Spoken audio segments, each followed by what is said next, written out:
Llegó el momento ahora Sí, de por presentarla a favor. ella. Como anunciamos al principio, tenemos una nota muy importante en piso. Estuvimos hace poquito con ella en un móvil. Yo estuve con ella en el tablado feminista en la Plaza Las Pioneras. Pero hoy la vamos a tener hablando de otra de las cuestiones que la ocupa, que por las cuales milita, participa. Ella tiene un montón de profesiones, todas que tienen que ver con la humanidad, con la vocación humana. Así que le damos la bienvenida a Majo Hernández. Hola, Majo, ¿cómo estás? Hola, qué linda Tanto presentación. tiempo. Pará, ¿puedo pedir Qué aplausos? Ustedes hermoso. saben que me Muy gusta. Todo bien. Buenísimo. Aplauso para mí. Qué Muchísimas alegría. gracias. Es una gran alegría estar para mí en este programa. Primero, porque me encanta. Segundo, a vos te quiero muchísimo. Hermosa. Y a vos fuiste parte de mi construcción subjetiva, de alguna manera, y la de mi hija. No me Con tu digas. banda. Así ¿Sí? que Bueno. hecho los menesteres.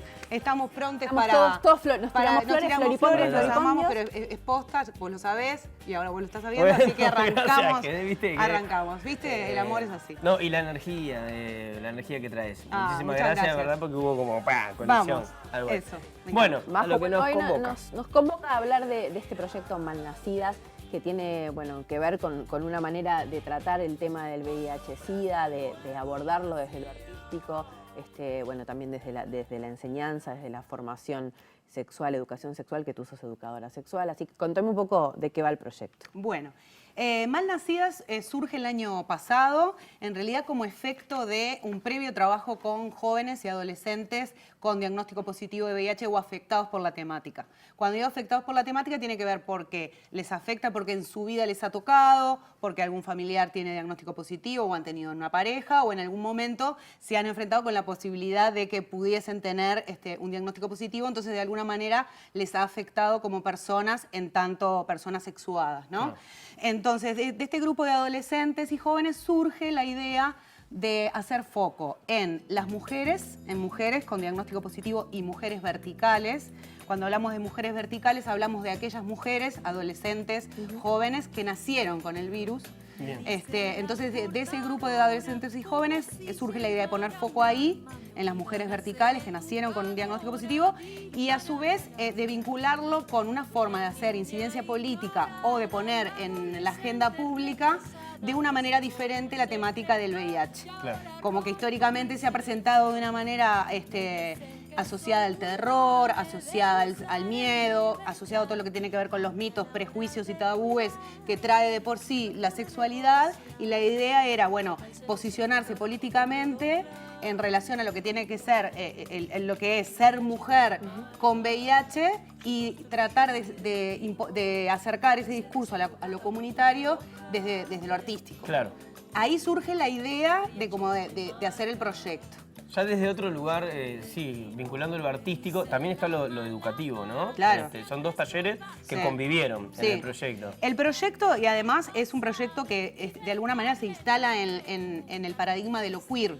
¿Y por qué digo que se instala en el paradigma de lo queer? Porque toma un insulto, ¿no? Y lo transforma en algo que puede transformarse en algo que sea motivo de orgullo.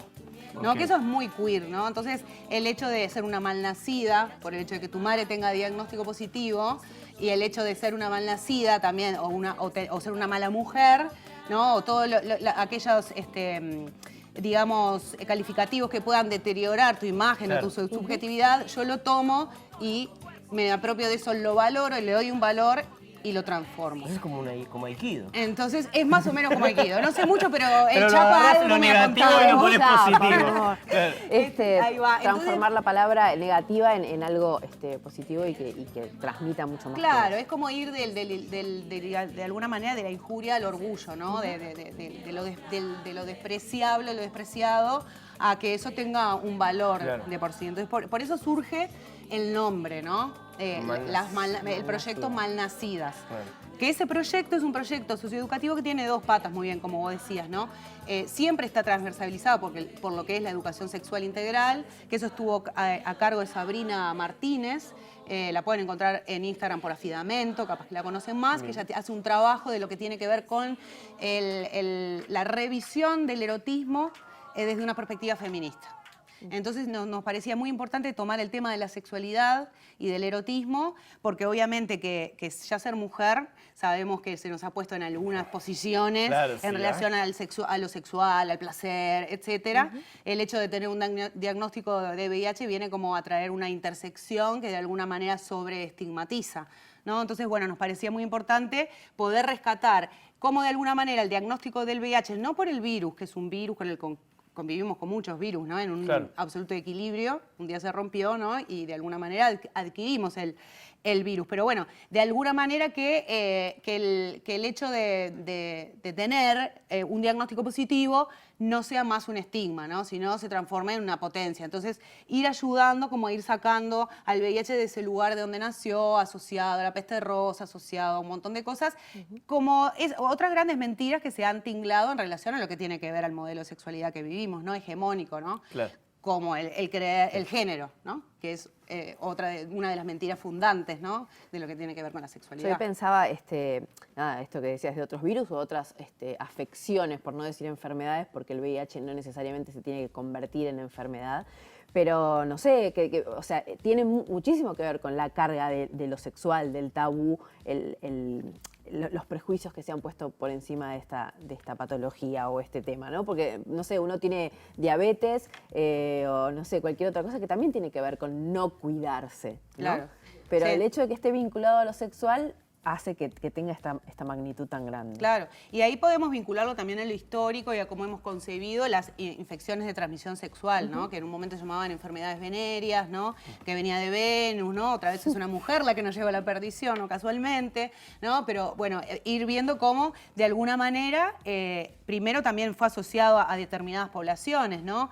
Lo que tiene que ver con las campañas antes de que existiera el VIH, sífilis, gonorrea, vos vas históricamente a ver lo que tiene que ver campañas de publicidad y están las mujeres que fuman, que son las prostitutas, o hay imágenes de los marinos o de los que vienen en situación de guerra con recomendaciones para cuando vayan con las mujeres que fuman, ¿no? Que se pueden agarrar sífilis y gonorrea. O sea que en realidad ya las infecciones de transmisión sexual, que en realidad no tienen personalidad, porque se las construimos, ¿no? Es algo que es pasible de que cualquier persona que tenga un encuentro erótico afectivo con otra persona puede adquirir, ya sea el virus del VIH u otro. Pero como vos decís, se le construyó una personalidad a esta afección. Se le construyó una personalidad que tiene mucho que ver con lo promiscuo, que está muy vinculado a lo que tiene que ver con un modelo sexual que es heteronormado, que es homodiante, que es misógino, que de alguna manera condena a toda mujer que se salga de un guión y de un libreto preestablecido. Entonces, de alguna manera, el VIH entra dentro de eso y construye esa personalidad. ¿Y qué pasa? Construye a alguien que porta esa personalidad. O solamente no construye la afección con su personalidad, sino que empieza a haber portadores, como gente que lleva consigo esa personalidad. Qué importante cómo construye, perdón, el lenguaje, ¿no? Fundamental, hoy lo hablábamos fuera de cámara, ahora que está diciendo justo portadora, que después ya hablaremos de la canción y algo que a mí me impactó ya cómo arranca el tema. Pero cómo se le va adjudicando un montón de palabras como para estigmatizar de alguna manera fuerte, ¿no? Claro, es un lenguaje bélico, portadores, ¿no? Claro, un lenguaje bélico, portadora. Bueno, es la sensación de ser una bomba que en cualquier momento puede contaminar, lo que tiene que ver con la palabra contaminar. Bueno, también la peste, ¿no? Todo lo que viene rodeado esa idea, ¿no? Entonces, al final, en realidad, se resulta muy difícil vivir con VIH, no solamente porque necesitas una determinada como solvencia psíquica para gestionar la salud, porque en cualquier afección la necesitas, pero además vas a ir encontrándote con determinados obstáculos que tienen que ver con eso que hablábamos, de la construcción de ese estigma, que además que en este caso es un estigma que no es visible. Claro. Entonces, ¿qué pasa? La persona no porta, digamos, utilizando lo que veníamos haciendo, ese estigma, ¿no? Entonces es discriminable.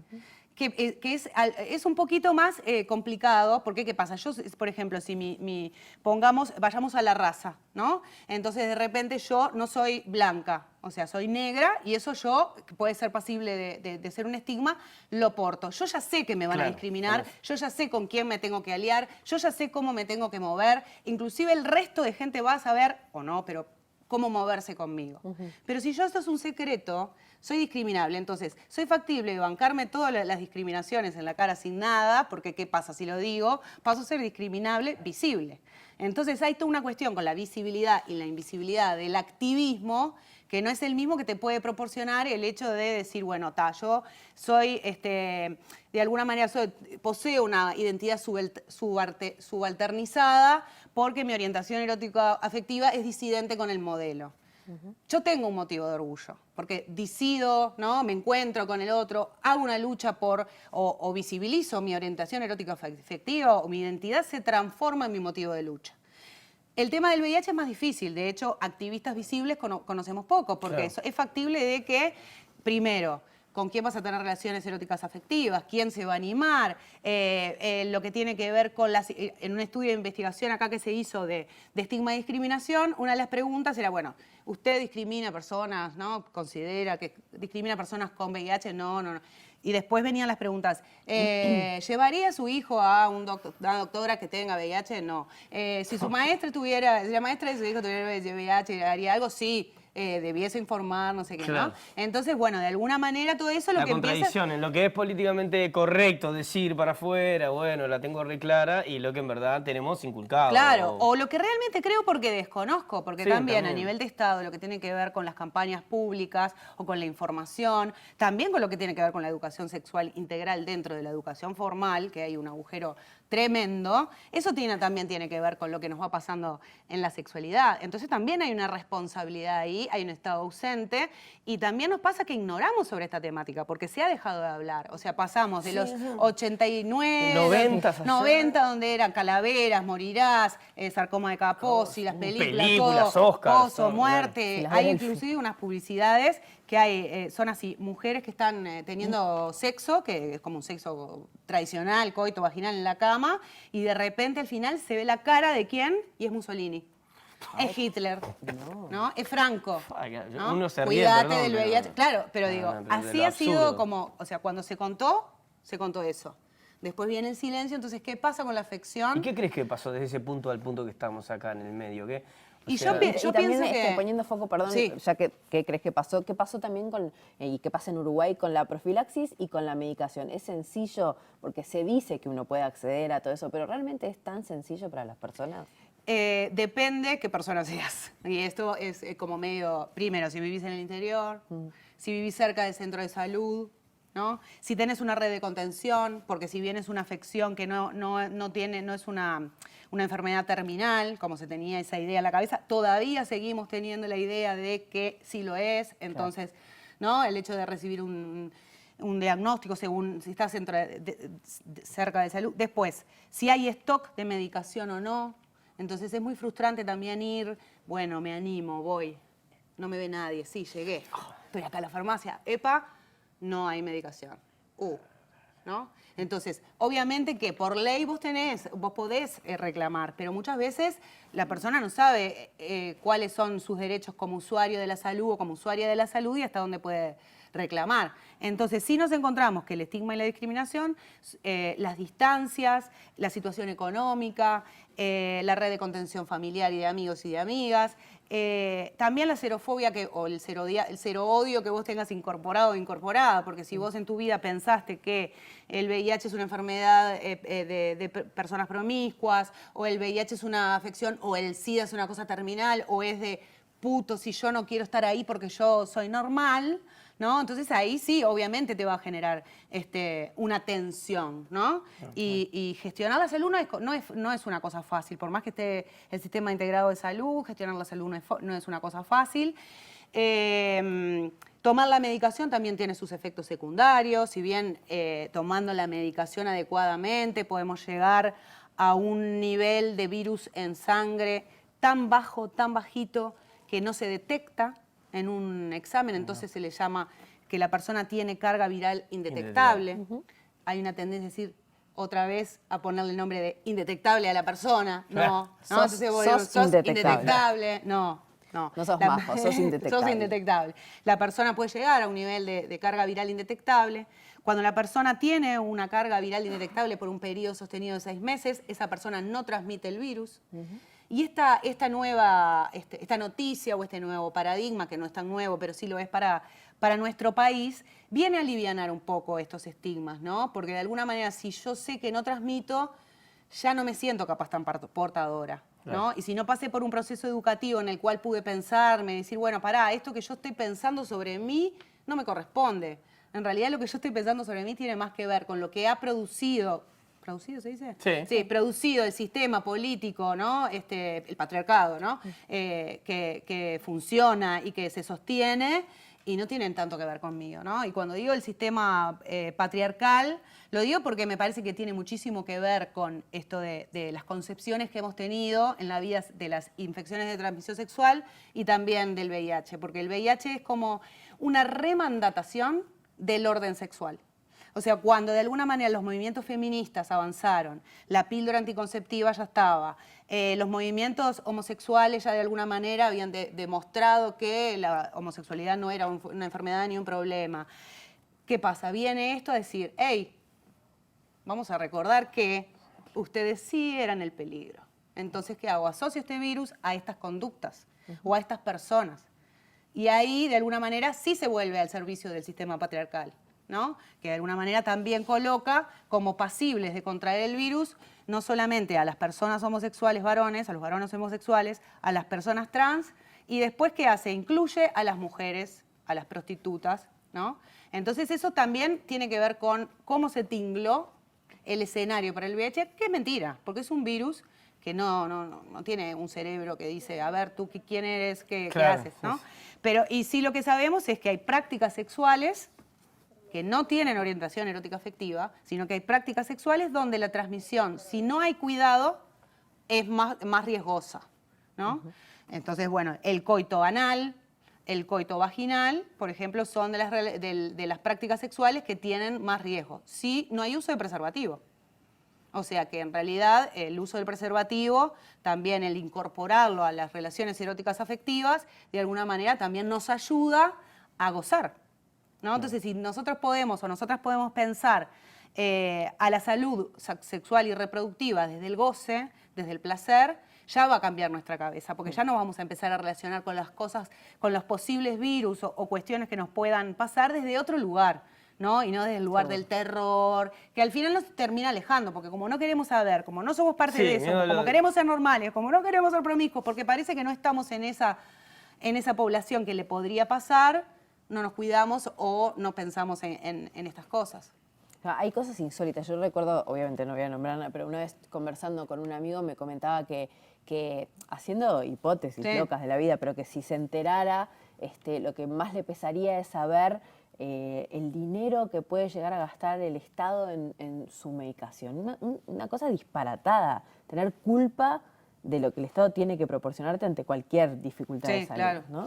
Sí, y acá está bueno traer esto de la culpa, ¿no? Porque el dispositivo de la culpa, que viene obviamente heredado de lo religioso, ¿no? Sin lugar a dudas, es un dispositivo que juega muchísimo en lo que tiene que ver con la vivencia de nuestra sexualidad. También, obviamente, si lo leemos en clave de género, a las mujeres también hemos sido sociabilizadas desde un lugar culposo. Y lo que tiene que ver también con la vivencia de la sexualidad con culpa, y lo que tiene que ver esta idea tan,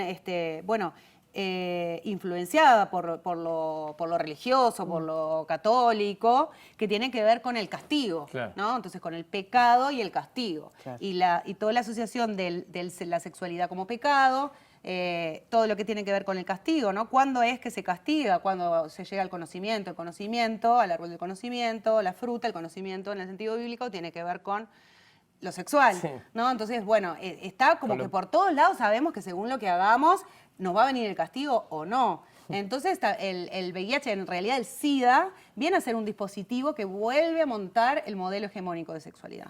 Me interesa saber cómo llegan estas mujeres al proyecto Malnacidas, cómo las ves llegar y cómo las ves atravesar todo este proceso y llegar con lo que nos vamos a ir en el programa también, a crear, por ejemplo, esta canción. Bien, fue una convocatoria abierta que se hizo a nivel de Latinoamérica, para mujeres positivas o mujeres afectadas por el VIH. La invitación era atravesar por determinado número de talleres, que creo que eran 8 o 10, en los cuales iban a pasar por talleres de educación sexual integral, esto que hablábamos de trabajar la sexualidad desde una perspectiva feminista y también el VIH como una cuestión, poner una mirada feminista, y lo que tenía que ver con transformar todo lo trabajado en una canción.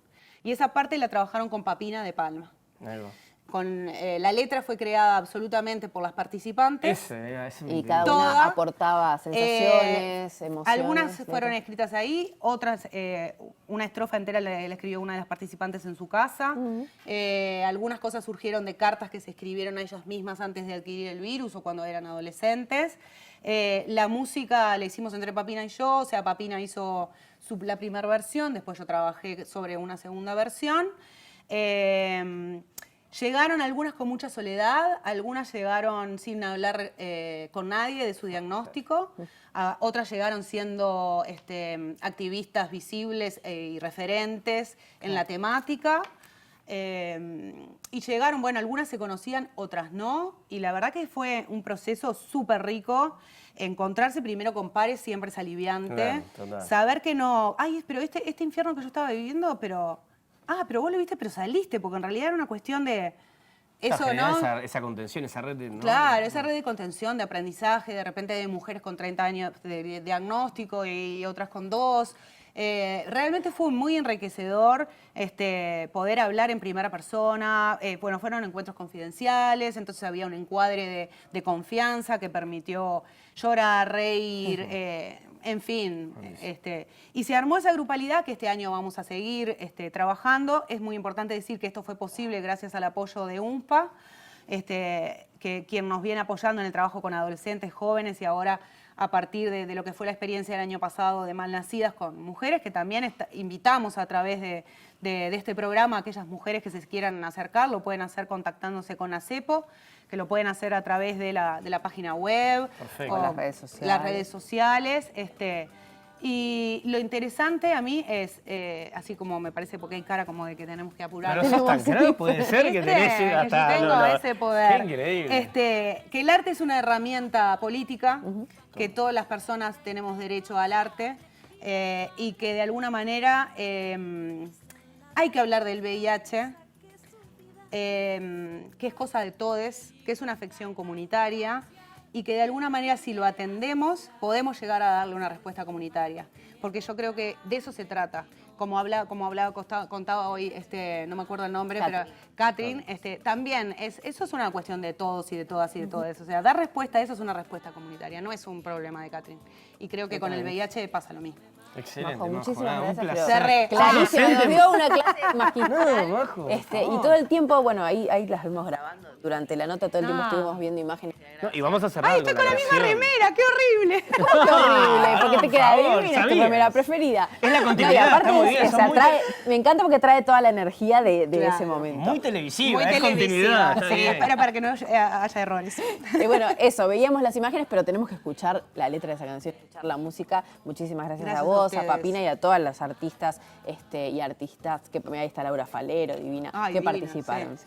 Grandes mujeres. Bueno, nos vamos escuchando entonces este tema. La Malnacida. La Malnacida. La Malnacida. Recomiendo también, bueno, lo van a ver ahora, pero recomiendo que después vayan a YouTube, que está la letra que a mí me voló la cabeza. Muchísimas gracias, Majo, de vuelta. Lu, un placer.